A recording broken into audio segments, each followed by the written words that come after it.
So excited to welcome you to this session. Jeff and Lisa are first generation farmers who turned their hobby farm and passion for growing good food into a functioning business 4 years ago. Located in eastern Jefferson County, Spade and Table Farm is an organic, no-till, back to the future, veggie-centric, small market farm that was certified organic in 2018. They still consider themselves newbie farmers with plenty to learn, but they've used their previous corporate entrepreneurial experiences to create a brand, build their business, and turn customers into fans. So Jeff and Lisa, we're just so excited to have you here and hear your story, and I'll turn it over to y'all. Well, we are thrilled to be here, and Jeff, you want to go on and share our screen for everyone? But yeah, good afternoon, everybody. We're happy to be here. We thought we'd start off by talking to you a little bit about our farm and how we got started. We'll kind of breeze through that pretty quickly because we've got a lot of material to cover. But as Brooke said, we are a small scale market garden type of farm. We're on 16 acres here in eastern Jefferson County with about 3/4 of an acre that is under production. We have got, we started in about 12 years ago, actually, like most farmers have, as a backyard gardener. Started on a 40 by 50 foot plot. And we did what a lot of new gardeners did, and that is we started tilling. We started prepping our soil and trying to make it what we thought was as manageable as possible. Never at that point knowing that we were doing more damage than we were good. And so the history in those first couple of years, you know, while we never considered using chemicals and always farmed organically or naturally, we used a lot of tilling. The first year we had great production, lots of excess.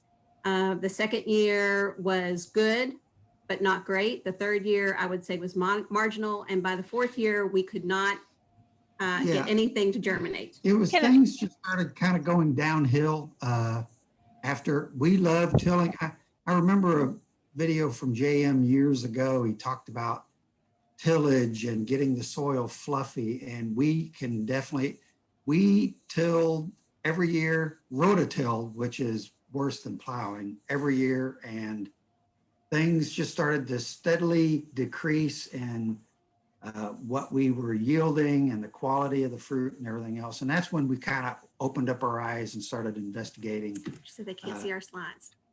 Oh, you can't see our slides? Not yet, nope. Oh, goodness, okay.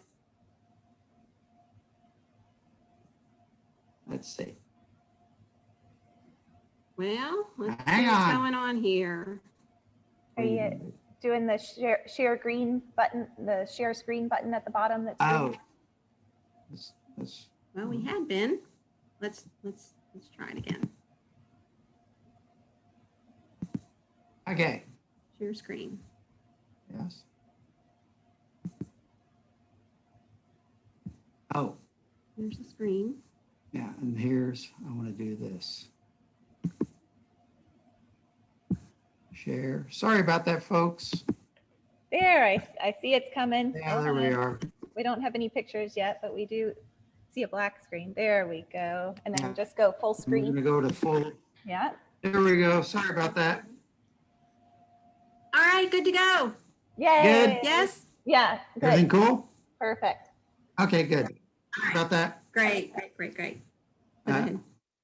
So anyway, that's essentially, oops. You got us. Continue on, my dear. So moving through the next couple of years, we started getting more serious about the gardening and kind of thinking ourselves more as hobby farmers. At that point, we were trying to learn as much as we possibly could. We attended lots of conferences. We got involved in Oak and the great work that the Oak folks were doing. We attended the Mother Earth News Fair, listened to J.M. Fortier speak, Curtis Stone, others. We were reading as many books as we could and literally, highlighting, reading it from cover to cover and highlighting everything that we could get our hands on. At that point, we're still very much part-time farmers. This was kind of a part-time thing for us. It was enjoyable. She enjoyed it. It was also the first time she went to a conference in South Carolina and came home and said she wanted to be a farmer. We were just backyard gardeners that were selling. This was kind of a side gig for us and connected us with a lot of restaurants, and we started selling things to restaurants. But it was 16, 17 when we started to get serious about it, hone the craft, develop some skills, and put in some infrastructure. And we started meeting with some chefs and local caterers. They were, we really we were trying to learn as much as we could from them and about them, what they wanted. And we were very fortunate in that we had some partners right off the bat who were very willing to give us feedback, let us bring samples of what we were growing and tell us, what they liked about it and how they wanted things delivered and how they used things and that sort of thing. And it was when we teamed up with a really big, or a restaurant, a chef that was excited about what we were doing. He loved everything we were doing at that time, and that kind of gave us a launching pad to dive into it. 2018 is when that was a big year for us. We got our organic certification, and what a moment to celebrate. I have to tell you that. Yeah. We really kicked up the restaurant sales at that point. We were probably, 80% selling to restaurant, and then the excess that we had, we got involved in a small local farmers market. And so any of that excess was taken to the market, and it really gave us the opportunity to connect with local customers. Yeah. Hadn't really foreseen that as a big part of our business plan, but things changed, and more on that later. Yeah, and that's when we probably kind of started to think, well, maybe this could be kind of a viable business. And we were doing, basically it was 100% was focused on restaurant sales. We did a small farmers market to sell our excess because we had a lot left over. And that's when we started dipping into the consumer market at that time, because we were going to originally focus on 100% restaurant, culinary oriented markets. And in 2019 is when we started to really develop what we thought was a brand versus just a name or a logo. It's not just a farm, and we'll get into that here in a little bit. But that's when the good thing about doing the farm markets is that was the first time that we started to get real feedback from customers about what they were looking for, and we can engage customers. And we still had the restaurant side, which was real strong culinary, but then we noticed that the farm market customers, at least in our little niche in that little market, some of our biggest customers were health nutrition people. They weren't just shopping for a few tomatoes for tonight's dinner. They were, they may have just come from a doctor's appointment and found out that they needed to start adding this, or eliminating that. And we started seeing a trend that they were very much health focused, or somebody in their family had been diagnosed with some kind of chronic illness. And at the same time, we were very health conscious, personally speaking, wanting to, eat and cook with the best quality veggies that we could. Yeah. And that's where we actually came up with the hey, Lisa and Jeff. Lisa and Jeff, the audio is pretty wobbly on our end. So if you could turn off your video during the presentation, I think your audio will come through more clearly. Is that possible for you all? Yes, it is. We love seeing you all, but I think it'll be easier listening. Yeah, we'll zap that out of there. You don't need to see me. Oh, yeah, go back to full screen, Dave. It looks great on our end. It looks good. Oh. You sure? Now I think there's just a delay. Let's do that. Yeah. Okay, so we want to stop. So has that stopped the video then? It should have stopped the video. There's a, Good? there, yeah, now you're good. Yep. Thanks. Okay. Okay. All right. But we were always health oriented. Oh, they can't see that. That's right. You can't see the gut bag. Oh, you're going to miss out on it. We have a picture of it later on. We're the only farm in Kentucky that has a gut bag. But we just geeked out on health and nutrition and gut health. And we were meeting people. Some of our biggest, we had so many interesting customers that would show up. We had this one woman that came to our booth and literally bought like $75 worth of beets in one pop. We're like, what are you doing with all these beets? I just got diagnosed with an autoimmune deficiency and I need more fiber in my diet and I'm going to do beets. So, and we just started coming across more and more of these kind of people. And so we really started to kind of expand that market and look at that as an opportunity to help and an opportunity to grow the business. It was also a reinvestment year for us. 2019, we added a high tunnel. We thought we were heading into 2020 just ready to rock it, but our top restaurant customer was planning on expanding, et cetera, and we were thinking about how much volume additional volume we'd have to do in order to accommodate their needs. Biggest customer was building a second restaurant. He had a second one just opened, working on a third restaurant. So we went into fall 2019, literally kind of nervous. Were we going to be able to do all this? Going into 2020, well, we all know what happened in 2020. Everything hit, COVID hit, and the world flipped upside down. I guess you could say that.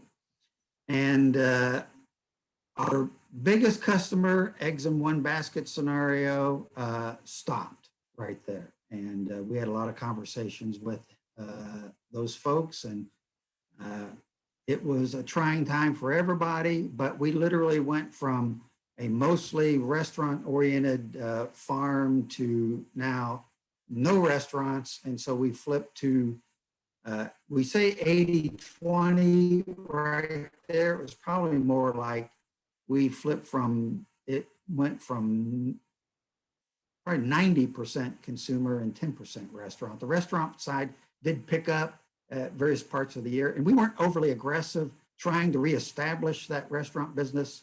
And just really dove into the direct-to-consumer route.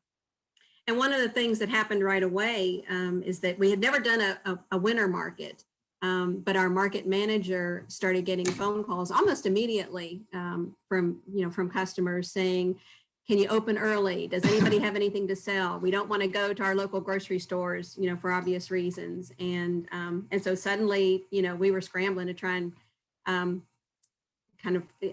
scale up in order to participate in the winter market. And that's where, I guess, we are essentially marketers. That's just the way we kind of think.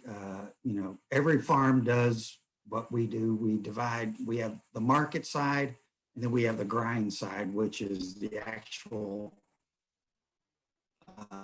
how to. And so we just went into that year.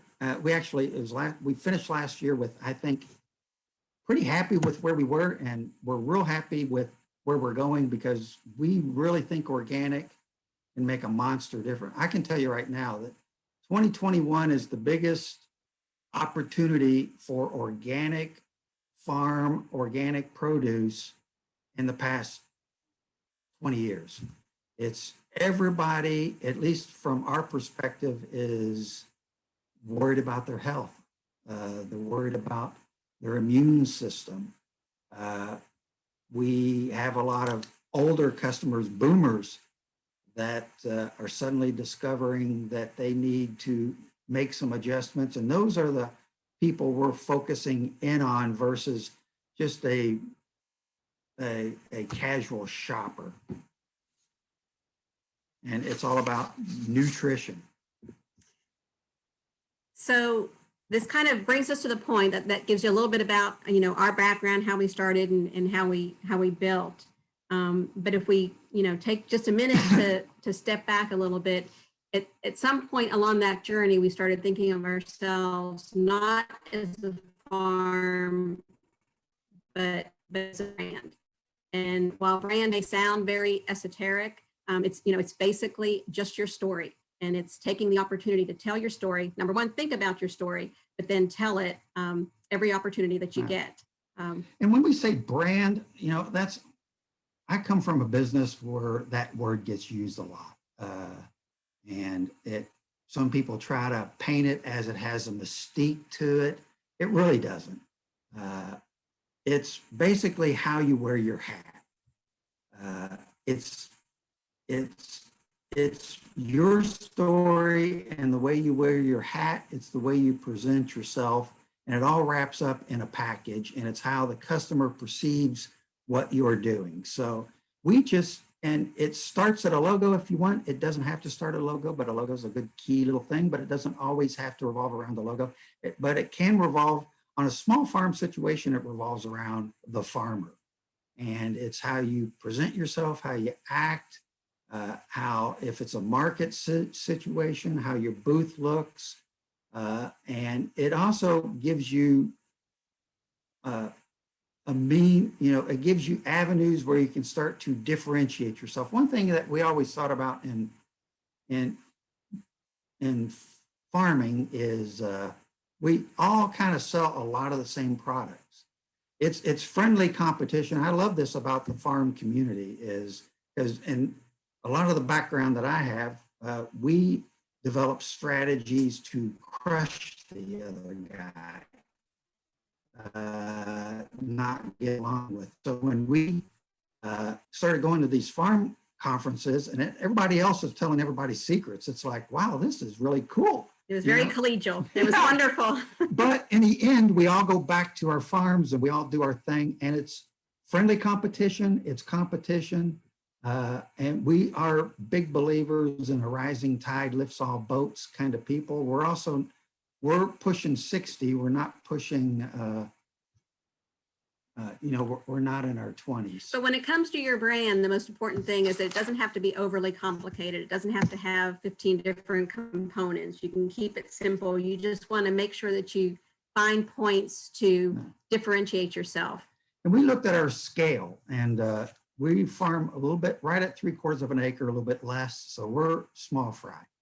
And so we look at that, what we can produce and the market we have. And, you've got to be able to kind of look at your scale and what you're going to compete against. And we've made a conscious decision to, everybody has customers. That's what generates income.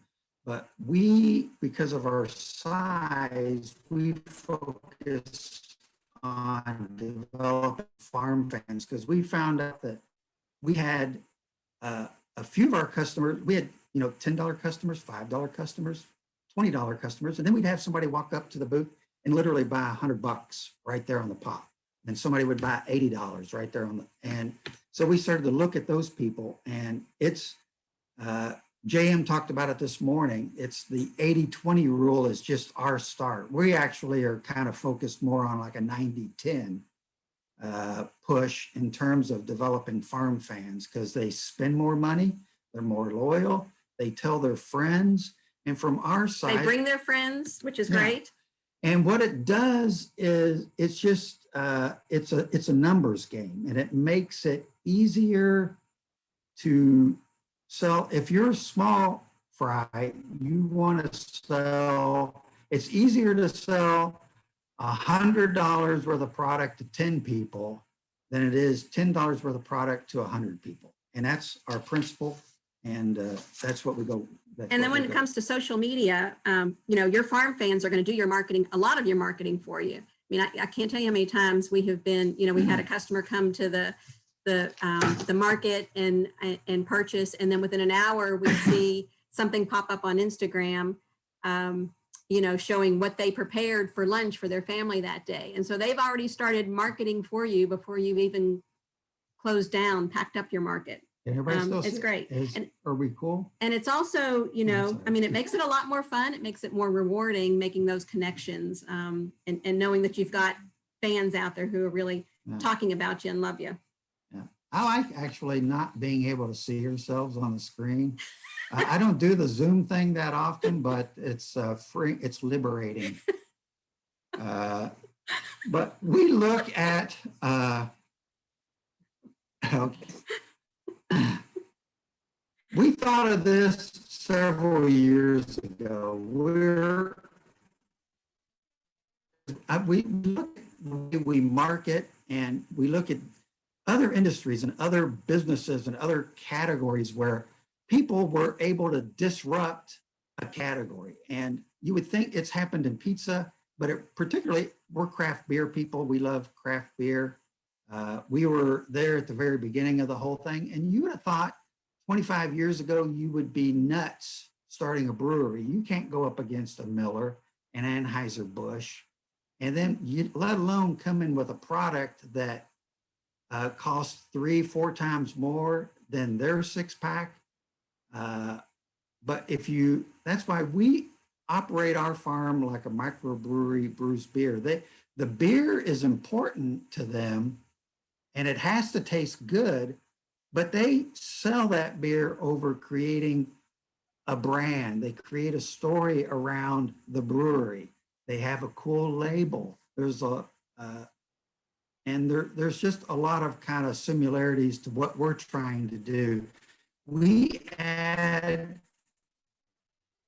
a lot of story behind our product. We try to make our tomatoes seem different. And we talk a lot about no-till, and we get in depth with our customers because we, like the breweries, we connect emotionally with customers. And I bring up the Yeti cooler thing because I was watching a video on Yeti, and everybody talks about the Yeti cooler thing, but they came into a market where it was 1995 Coleman coolers you got at Walmart, and then they come in with $200 and $300 and $400 coolers, but they don't spend a lot of time talking about technical aspects of their coolers. They talk about the story. They connect with the fishermen and the hunters and the beach goers that use their coolers. So that gives us, and if I can just jump in here, one of the things that I would add when it comes to your story, think of your favorite brands, the brands that you like the most. Go to their websites and click on, I guarantee they've got a tab that says, about us, or here's our story, and look at how they're presenting themselves, in terms of the story they're telling, what they focus on, and then try to translate that into what you're doing there at your farm, and making those same kind of connections, in the way that works for you. And one thing we found out is we do geek out on details of how we farm. Customers like it. We found out that when we get into the nitty gritty of how we plant our tomatoes, or we get into the nitty gritty of what a Broadfork is and how we use it, and the soil structure, and why we're no-till, because we get a lot of, what do you mean no-till? And we really dive into that. Customers love it. It kind of positions you as the pro, that you may not feel confident about your abilities, but when you're talking to a customer, they look at you in a different light. They recognize that you know something that they don't. And it continues to, again, create that idea of your product is different. That's what you want to really try to accomplish. And the one reason we're able to do this a little bit better, it's an opportunity, is the COVID thing forced everybody into lines and single file, and nobody complained about it. In farm markets a year and a half ago, we'd have 3 or 4 people, 4 or 5 people up to the table, and it was hard to kind of connect with one person. All of a sudden, everybody said, get in a line, stand 6 feet apart, one person up at a time to the table. And it gave that to us is, wow, that's an opportunity to really connect. So for the people in line, we created, this is a sign that we did. It's about 2 feet wide, 3-ish or so feet tall. And it gave another opportunity. It's like people at a line at a cash register. It's people at a line at our booth. A little story about our farm. We painted this on a sheet of plywood, and it sits out about 10 feet in front of our booth, and it kind of starts to build that story before they even get to and it also gives an opportunity for them to start learning about what we're doing, how we're doing it, and why, and to feel good about their experience, even though they're standing in line waiting for their turn, so to speak. That it creates a feel-good opportunity while they're doing that. Yeah, and we're I guess maybe it's our nature or whatever, but we're graphic, logo oriented kind of people. So we just make sure that and so many successful brands use it. So why not us use it as well? So we put our logo on everything. We invest in stickers, rubber stamps, labels, hats, some apparel, and we're doubling down on that for 21. But it's little things. Even the boxes and bags that we pack our things in have got the logo on them. We do we rubber stamp a lot of bags and stuff. The next slide will kind of show that. Well, and you may be thinking, how do you get this done? I don't have the computer skills to get this done. The great thing with the internet is that there's a lot of people out there that would love to do it for you. There's a plethora of starving artists.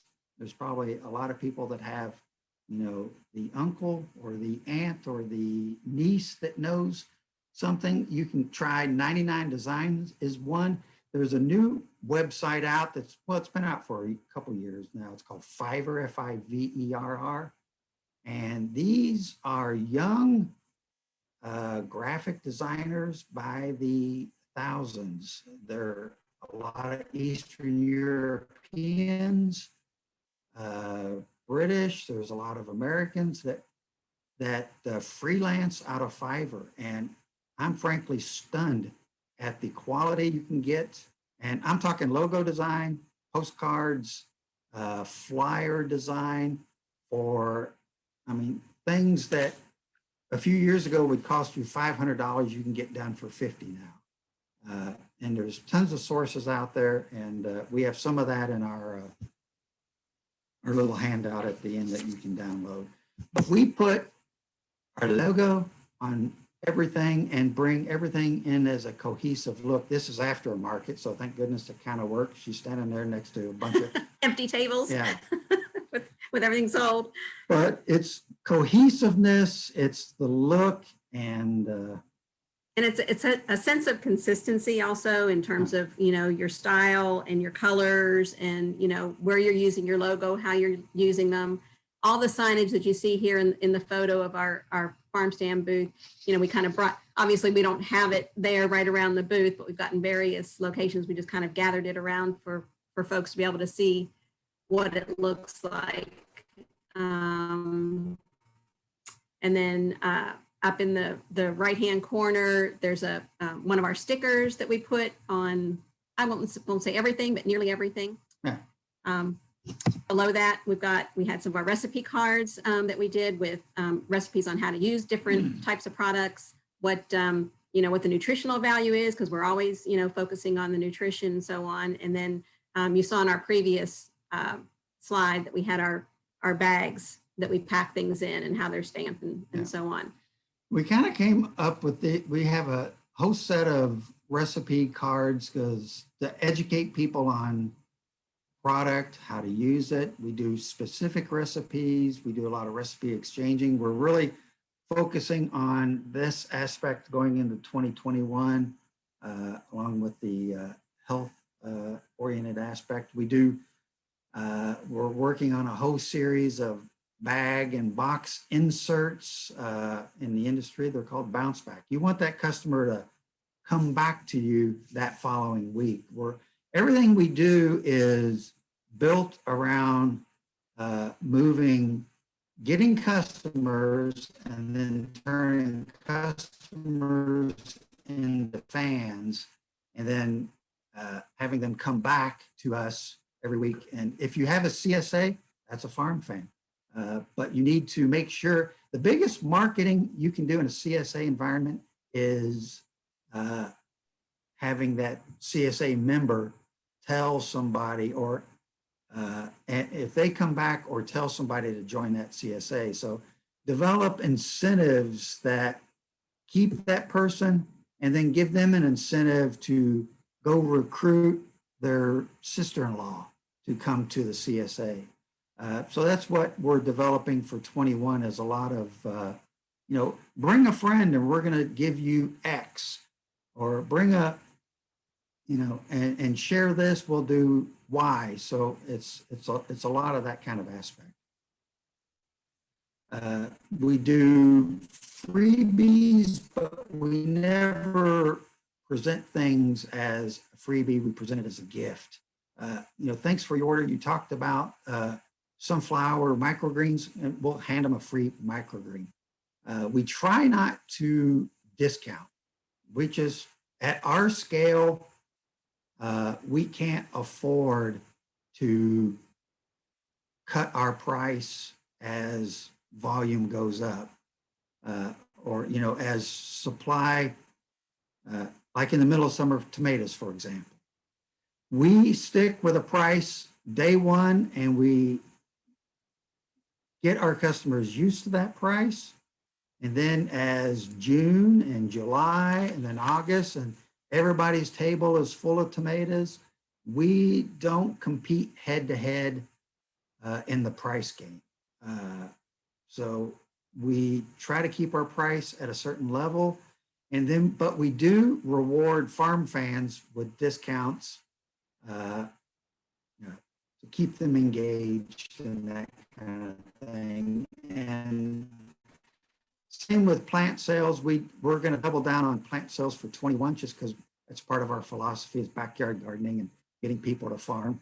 But the great thing about the plant sales is it really helps to engage that customer all season long. That we can continue to ask them each week when we see them, how's your tomato plant doing, or how's your pepper plant doing, and likewise, if we don't ask about it, a lot of them are telling us, oh, hey, that pepper plant that I bought from you is producing a huge number of jalapenos, so I won't be buying your jalapenos today, but we're loving the plant you sold to us. So again, it's one more opportunity. And the other thing that I'll mention on the recipe cards is that one of the really cool things that we saw starting to happen this past year is that, while we were sharing our recipes with customers, at the same time, they were bringing recipes to me saying, here's a recipe that I used when I bought that eggplant from you last week, and try this. I think you'll love it. And that was just a really fun, cool, relational kind of exchange that, tells us they're a fan and a friend. This will be a quick slide. Social media. We're not social media pros. We need to double down on social media. We suck at social media, but we force ourselves to do it. We understand the importance of it, but we're just realists. It can really work for you in your context. Sometimes we think because our market, we're in Eastern Jefferson County, it's literally, we can draw a 15, 20 mile circle around our farm, and that's it. If I had beef or protein, I would go direct to consumer, and I would dive into social media like crazy. It has gotten crowded. It takes a lot to break through, and it can be expensive if you start buying ads in that respect, but it can work in a lot of instances. It feels good. It looks great. I love Instagram to a point, but we just don't, we're not experts at it. We're going to work on it. One day we'll be a Five Marys who drives $1 million business off of Instagram. And she does it incredibly effectively. And if you haven't checked out their page, it's definitely something that you can do. What we do like, though, is our website. And we're working on a new website. It engages customers. We track visits. And we're expanding our website greatly this year. We're going to be adding all kinds of things to engage customers, from health to recipes to product offering. We're also building out a store where people will be able to order online for delivery. We're going to be testing delivery this year, as well as on-farm pickup and an on-farm store. It's the direct-to-consumer route is we're in whole hog. The restaurant side of our business, I think will still be there, but we're not actively pursuing that, just because I think a lot of things are yet to shake out in hospitality. It's just a fact.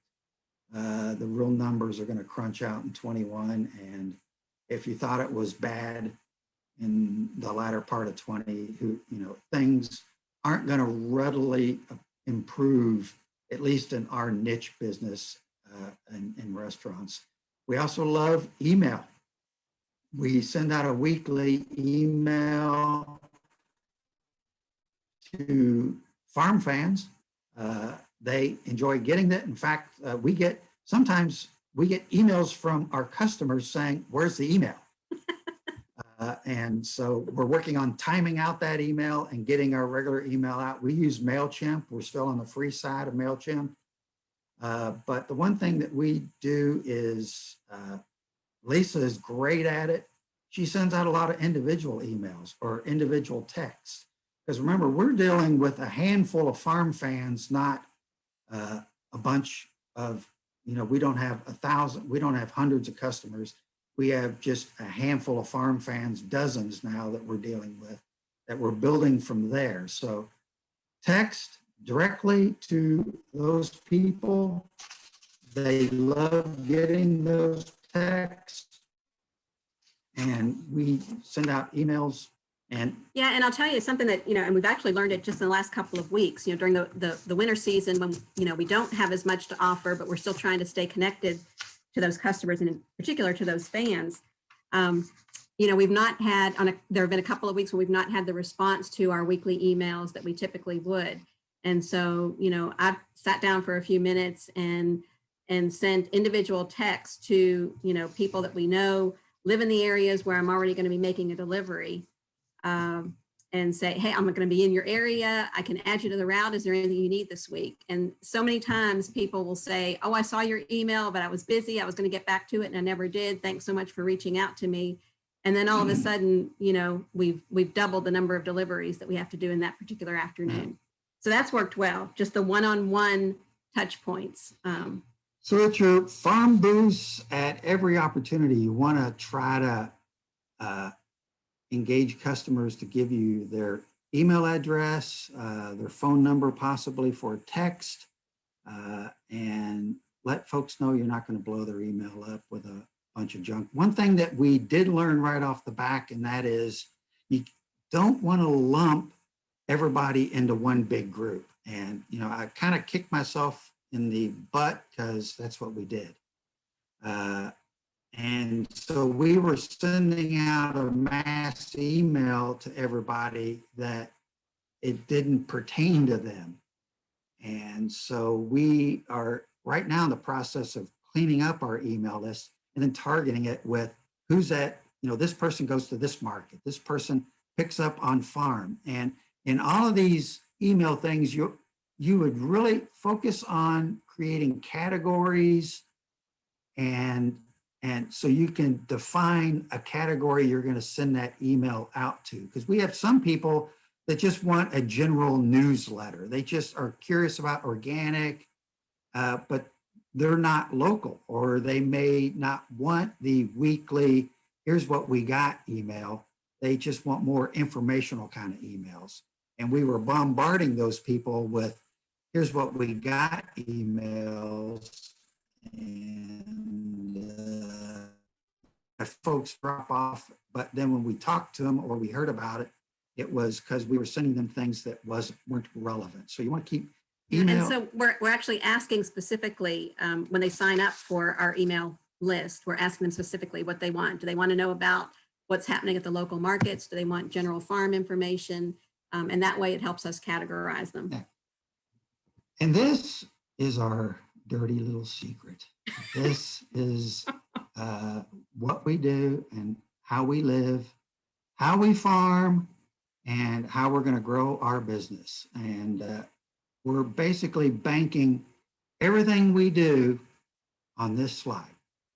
And that is, we feel ourselves as educators, as givers, as information providers, and that's the way we work. In most business, a lot of business, you have, it's the give ask philosophy. The give is, here's a shiny tomato. Do you want one? That's a give. It's shiny. Do you want one? That's the ask. And some people have actually written books and made a lot of money off the give, ask philosophy, which is go a little overboard, give them a little extra, make a little offer, and then make the ask. Because we're building farm fans, not customers, and we're taking customers to farm fans. If we give you a $4 tomato, it's going to come with $8 worth of advice how to cook it, what it's good for, and we give, and then when you think you haven't given enough, we give so much that the customer asks us to buy it. We don't have to ask them. So we really work on giving information, and these are some of our give principles. Yeah. So if you look at this list, some of it, probably seems very basic to you, but implementing it really takes an intentional, concerted effort. And some of the things that we do that, we see ourselves as problem solvers. We have so many customers that come to us and say, I've got a tomato, but it's not producing, or it's flowering, but it's not getting any fruit. And so we constantly find ourselves giving advice. One of the things that really hit with me is a while back, I had somebody say to me, it's so great having a personal farmer. They were ordering, they were, kind of customizing what they were asking for and how they were asking for it. And those comments, or that particular comment or term, just really stuck with me. That's what we want to be. We want to be a personal farmer to people. And that's going to be another kind of key thing we're going to focus on in 21 is being somebody's personal farmer. They love it. We're going to find a way to make it work. At our scale, it does work. And it gives us a niche to kind of compete against people that have 20 acres under tillage and can outproduce us in a lot of different things. So we bring out those little niches that fix us. The other thing is we're incredibly flexible with deliveries, requests. It's just right now we're in a growth mode. So we don't have, our delivery days are Tuesday and Thursday. Now our delivery day is whenever you need it. And we've had chefs call us up at 9 o'clock in the morning. I'm doing lunch and I need 40 pounds of tomatoes. We screwed up. Don't worry, chef. We run out, we pick it, and we get it there. I mean, we do that constantly. We've had those phone calls on Sunday morning, on Saturday afternoon, and right now we're in a growth mode, so we don't complain when we get phone calls like that. We try to accommodate every chance that we can. I mean, within reason. But we get lots of special requests. I mean, there have been several chefs who have said, I'd love to have this, and do you grow that? No, we don't grow it, but we'll test it if we like it, and then we'll start growing it for that particular chef. We get lots of special requests like that. And the one thing, Jeff and Lisa, in about 7 minutes, we're going to want to wrap up the content and leave 10 minutes for Q&A. Okay. All right. Okay. Gotcha. We'll keep an eye on time. And the one thing that we didn't mention on the previous slide, and it was the last point, and actually the most important, is that every opportunity we try to express our appreciation, whether it's seeing someone in person and thanking them for, being a customer, whether it's in an email, on our website, even on our bags. We stamp our bags with, you know, a stamp that says thank you very much, on our invoices. So every chance we have, we take an opportunity to express the, you know, our appreciation to those folks. And this, there's the gut bag, by the way. Who has a gut bag? Well, it was so curious when I found out that the microbiome, the critters in your gut that need organic produce, it weighs about 6 or 7 pounds. So when you stand on the scale, you can shave 6 or 7 pounds off that right off the bat, because that's your critters you're carrying. But we're really nerding out on health. We discovered Isaac MD. Really encourage you guys to kind of look that up. But last year, people didn't want to touch the gut bag. We're hoping in 21, and we have this on the table, you can pick it up, and it's kind of like, it just kind of puts it in perspective. It's all about health for us. And we also follow the age wave, which are boomers. I heard a stat the other day that 10,000 people a day are retiring in the US. That's 10,000 people a day turn 65. And those are boomers. They have money, and they're suddenly discovering organic food. We geek out too on the way we farm. Soil health equals soil, healthy food equals healthy people, and we don't hesitate about diving into that. The other thing is we also back up what we preach and talk about by using compostable clamshells, compostable bags for tomatoes, paper bags whenever we can.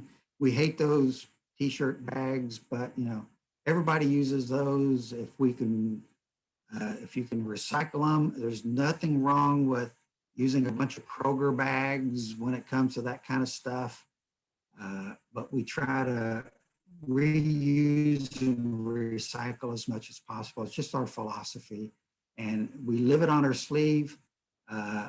People appreciate that. We brought in bees this past year, which was a wonderful experience because I didn't have to do it myself. We actually, speak of the craft beer, you know, you meet some of the best people at a good pub. I bumped into some bee guys, and so they do all our bees for us, and it helps the farm. It looks good for customers when they come over, but we also understand what it's all about. We love it, and it's helped on production and pollination. Oh, I mean, amazing. We knew pollinators were good for the farm, but we were just astounded this past year at what a difference it made in terms of production on the farm and our yields. Win-win kind of thing. We buy the honey off of our beekeepers. They love it. We have a safe place that we've got 9 hives up now, and I think they want to add about another 7 or 8 more onto the farm. So we'll have probably 15 plus hives on the farm. We're going to be working on educational workshops with these guys, and it's just turned out to be kind of a definite win-win kind of thing. Oops. And so making all this work and having time to get the grind done, we quickly ID what's working. The hats, we get creative, you know, like these cool hats we have.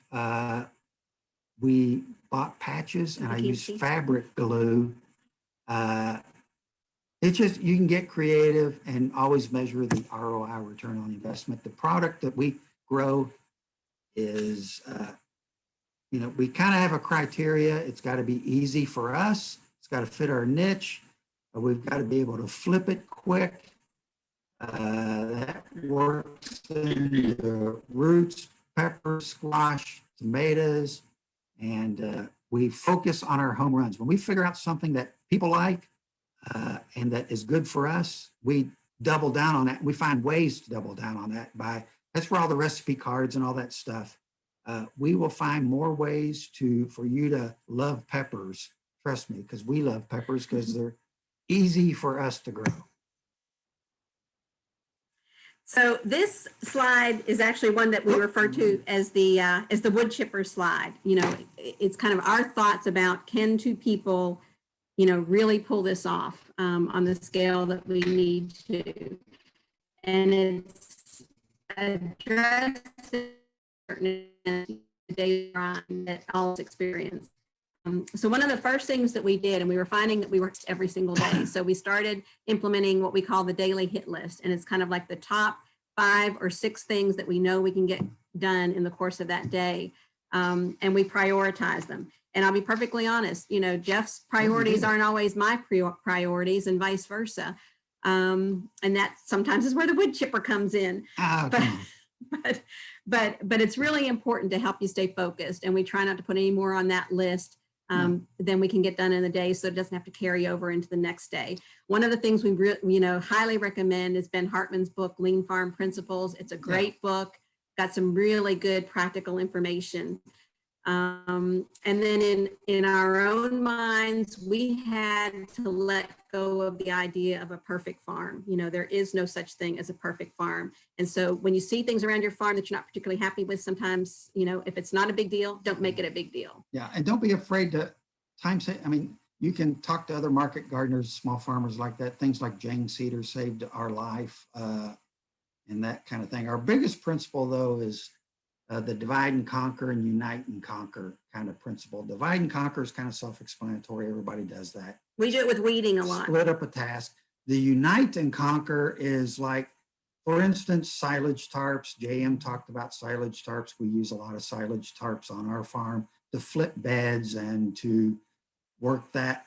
We never try to fold the tarp by ourselves, because if you try to fold one of those, a 50 by 60 foot tarp, it'll take you 40 minutes. The two of you can get it done in 5. So we never do things by ourselves when we know the two of us together can get it done in a quarter of the time. And then focusing on each of your strengths and weaknesses is really key. You know, I'm really good at record keeping. So organic expectation, you know, I kind of run with that. And then finally, good help when you need it, whether it's an intern, whether it's volunteers, whether it's employees. And I will tell you, we found, yeah, I mean, we've been really blessed. Katie, who is probably watching us online, is just the most amazing person you can imagine. And so we're so thankful and grateful for her. Yeah. And it all comes down to this, because it does get confusing when, you know, we live in this, we know what, I mean, the marketing aspect is actually, in our regard, is the easiest part of this whole thing. And it's the how-to that we've really been dealing with and fine-tuning over the past 5-6 years. And we've got that really nailed down and cranking. There's so many resources out there, from JM's book, which that's the thing that probably changed us. There's the Urban Farmer, and there Elliot Coleman, I mean, Never Sink. A lot of these guys I do notice are all northern. They live in the Arctic tundra. But the main thing is, you don't need to be technically savvy to make give work. You don't need to be an expert at web or a graphic designer or have deep pockets. It's engaging customers, asking questions, and giving advice, and then asking for the sale. Or half the time the sale just comes to you. And what we found is this principle will, you know, trump a bad website, inadequate signage, a logo that may or may not be particularly effective. I mean, you can really overcome a lot by keeping this particular, you know, principle in mind. You know, there's a lot of farmers like to talk a lot, and we use the cliche, you know, and it's not cliche. I mean, it really is important to know your farmer, but we say that to our customers all the time. Know your farmer, know your farmer, know your farmer. And here's why it's important. But it's equally as important, or even more so, for us farmers to know their customers and to really spend the time and make the effort and be intentional about getting to know them. Because, and just closing, we haven't been this excited in a long time about an endeavor. And it's kind of weird. People ask us all the time, you know, we're pushing 60 and why are we doing this? And this is the biggest opportunity for, it's scale. One thing we thought about, and we'll wrap it up here because I know we're at 50. Yeah, we have 7 minutes. We have a hard stop at 3:30. So Yeah. Is organic farming is one of the things where the bigger it gets, the better. There's very few industries in America where if it triples in size, it's actually good. I mean, so the bigger it gets, the better it is for everybody. So we're excited. yeah, and on that Thanks for note, joining us. thank you so much, you two. We do have a few questions. If you want to stop your screen share and turn your video back on, we'll give it a try. Folks, I do apologize for some of the audio there. We tried everything we know how to make it not wobbly, but I do recognize that Was it wobbly? the audio went in and out like every 4 minutes. So there's something that's on a cycle. It just slowed down enough. We could still understand, but it sort of sounded like you were on slow-mo. So, but we have I'm sorry. It's okay. It's what happens when you live in a wooded, beautiful paradise that you all weird. are. I mean, we live in, you know, we're 15 minutes from downtown, but our internet is. You're in that little dip there, you know. But we do have a few questions, so I want to get to them. But if you can address them quickly, because we do have to end in 5 minutes. So, your paper bags, where do you get those from, and are they originally printed, or is that what you're using the rubber stamp? No, that's a rubber stamp. We get it from papermart.com. And where'd you get the rubber stamp? I think it's literally rubberstamps.net. Well, that's easy. You can get them from, just Google rubber stamps, but rubberstamps.net. Yeah, they burn down, but they have other sources. There's plenty of places. Folks love the recipe card idea, and someone asked, where did you get those made? I answered it in the chat, but I'm not sure everyone saw it. Do you want to talk about those recipe cards? Well, I designed those, so we kind of got the cheat inside deal, but you can get things like that printed there's tons of business. If you just Google postcard printing, and you will find all kinds of sources where you can get things printed. And the design part, a lot of these online places are now accepting Word documents. Years ago, they didn't, but so many people are getting into this that they will take a Word doc and make it a printed product. So you don't have to have design software. Yeah. I don't know if you said it or not, but Donald is asking, who does your website? What do you use for your website? What platform? We use Wix, W-I-X. Squarespace is another good one. GoDaddy. Wix was just kind of a little bit more flexible. Wix gives you the most kind of pre-packaged design, but ability to change it up. Yeah. You can't do HTML though. You can't enter your own HTML on Wix. So if that's you can, but it's scary. Yeah. If you want to go that route, WordPress is a better option, I guess. Yeah, WordPress. Like so any tips on farming hard but farming smart in midlife? Oh yeah. Well, let's just put it this way. When we listened to JM this morning, who was, literally he's our hero and was so inspiring. But we are still trying to figure out how you end your day at 5 o'clock. Yeah, we don't yet, but every year it's one of our goals, and we're determined that 2021 we're going to get closer to it. Will, but right now we're workaholics. I enjoy it, and I always say, if there's one thing I can do, I can outwork you. So we just hammer down. And right now, we don't plan on doing it too much longer, but it is a good weight loss program. We haven't had to. I don't have a Peloton sitting over there. Yeah, That's true. We have 2 more questions. Gym membership.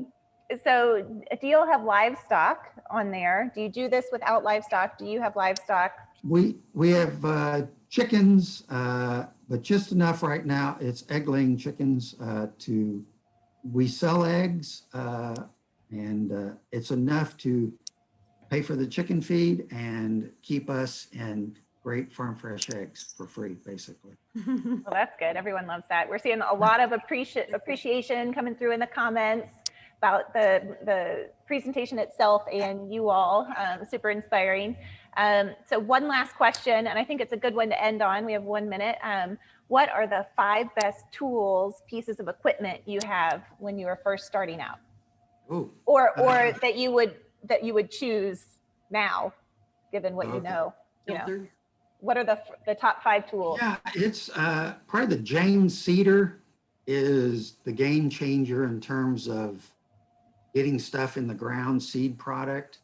Probably the other tool at our scale isn't a tool, it's a service. And I think they're a sponsor of the Oak Conference, Banner Greenhouse. That changed the game a lot for us. We still do a lot of seedling starts, but we're probably about 70% of our seedling starts is there. The Tilther, Johnny's. What else? Broadfork for sure. Yeah, at Broadfork, actually, it's a tilling pitchfork. We use a lot more in our scale, which you can get on Amazon. They have a round handle. I'll find the link for that. Katie P is chiming in here. She says the flame weeder. Oh yeah, the flame weeder. There you go. I saw that. For those of you that don't know, Katie, at our age, it was. Katie works with Jeff and Lisa, and so she's reminding them that the flame weeders should be on the list. Thanks, Katie, for the reminder. JM is an anti-tractor guy, but I have to admit, probably it was a big expense, but we love our BCS. Well, no, I was thinking of John Deere. Oh. The front loader on if you get a front loader tractor, it will change your life. And save your back. And yeah, I mean, I wheelbarrow tons and tons and tons. Look for a good used front loader tractor. It's a huge game changer. Just a little 24 horse, Kubota, Deere, whatever. Find one, a beater, a used. It's the front loader that will make the difference. Well, and I just want to point out a couple of resources here. You all put together an incredible resource list as a PDF. It's on the session. So anyone that's like curious about what they're using, resources they use, be sure to check that out. Also, if you're an Oak member, you have access to both a Johnny's discount that you can use for equipment. You have access to Banner Greenhouse. They do drop locations, bulk drop locations. And so all those details are in the virtual trade show. So check that out for spring drop dates and order dates there. And there was one other one that you all mentioned. Thoroughbred Compost, you all didn't mention, but Thoroughbred Compost, Oak members also get a one-time discount for bulk order of Thoroughbred Compost. And that's the compost we use as well. We get probably at least 2 30-yard loads a year. Yeah. But we're really trying to build topsoil. And we did put our contact information on the resources list. So if there's something that you don't see on there that you're interested about, feel free, to call us or email us, and we'll answer those questions. We'll tell you who we use and why, and yeah, we'll be very upfront about that. And I'll say to anyone on the call, if you ever get the chance to go to Spade and Table Farm for a visit when Jeff and Lisa again have an event, it's a beautiful place. They have an incredible barn. And it's just amazing. Our first on-farm market will be May 1st. There you go. So if you're we're already putting it in stone so we don't wimp out. Yeah, and we're hoping really soon we can start doing on-farm events again. Chef and farm tours and all the plans that we had in place for 2020. Wonderful. Well, we have to wrap up now. The questions can continue in the Whova app. Put your questions there for Jeff and Lisa or follow up with them directly. Jeff and Lisa, thank you so much for all you do and all you shared. Appreciate it. And we hope to see you soon. Okay. It was our pleasure. Thank you. Take care, everyone.